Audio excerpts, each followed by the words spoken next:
Imagine a figure lurking in the darkness. He is a phantom, a whisper of fear.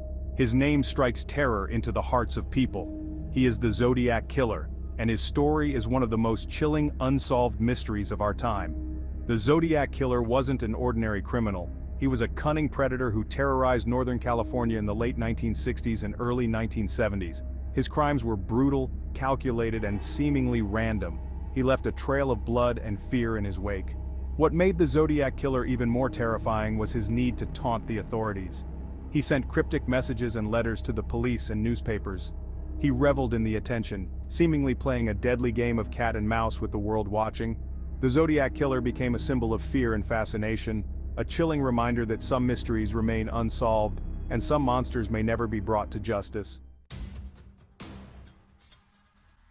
The Zodiac Killer's reign of terror began in December 1968 with the shooting of two teenagers in Benicia, California. David Faraday and Lou Jensen were on their first date, parked on a lover's lane, when they were attacked. David was killed instantly, and Lou was shot as she tried to flee. Months later in July 1969, another couple, Darlene Ferrin and Michael Mageau, were attacked in a similar fashion in Vallejo, California. Darlene was shot and killed, but miraculously, Michael survived. He provided police with a description of the attacker, a heavy-set man wearing a hooded costume. The attack sent shockwaves through California. The killer, who had remained silent after the first attack, sent a chilling letter to the San Francisco Chronicle.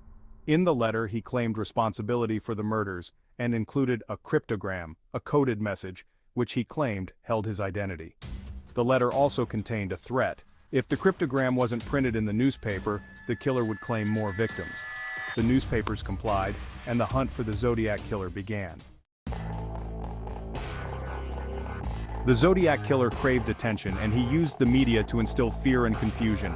His letters, often filled with misspellings and grammatical errors, were chilling testaments to his warped mind. He used a combination of ciphers, astrological symbols, and threats to taunt the police and the public.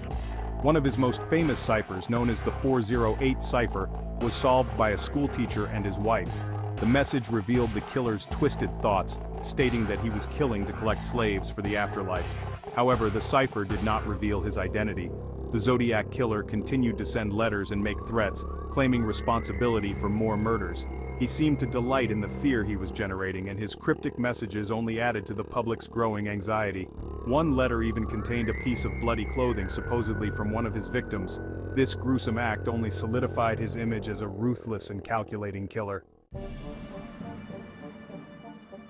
Section 4. The Hunt for an Identity. Despite the best efforts of law enforcement agencies, the Zodiac Killer's identity remained a mystery.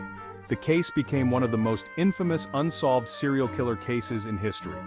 Over the years, there have been numerous suspects, but no one has ever been definitively linked to the crimes. Arthur Lee Allen, a former schoolteacher with a history of violence against children, became the prime suspect.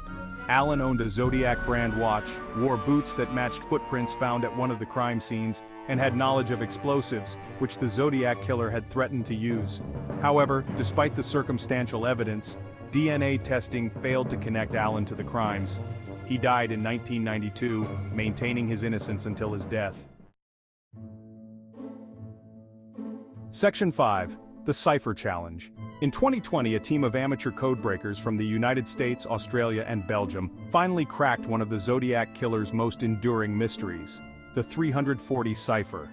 This complex code, sent to the San Francisco Chronicle in 1969, had baffled experts for over 50 years. The deciphered message contained more of the killer's ramblings, claiming he wasn't afraid of the gas chamber and boasting about his desire for attention. However, like the other messages, it did not reveal his true identity. The cracking of the 340 cipher, while a significant breakthrough, did not lead to any new suspects or conclusive evidence. The Zodiac Killer, it seemed, would remain a phantom, his true identity shrouded in mystery. Section 6. The mystery endures. The Zodiac Killer's reign of terror may have ended decades ago, but his legend continues to fascinate and terrify. The unsolved case remains a haunting reminder of the darkness that can lurk in the shadows. The unknown identity of the killer, the unsolved ciphers, and the unanswered questions continue to fuel speculation and debate. Was the Zodiac Killer a cunning mastermind, Or was he simply a disturbed individual seeking notoriety? Why did he stop killing? Was he ever caught for other crimes, his true identity masked by time and circumstance? The mystery of the Zodiac Killer continues to captivate the public imagination. Books, movies, and documentaries continue to explore the case, searching for answers that may never come. The case serves as a chilling reminder that some mysteries may never be solved, leaving us to grapple with the unsettling reality of the unknown.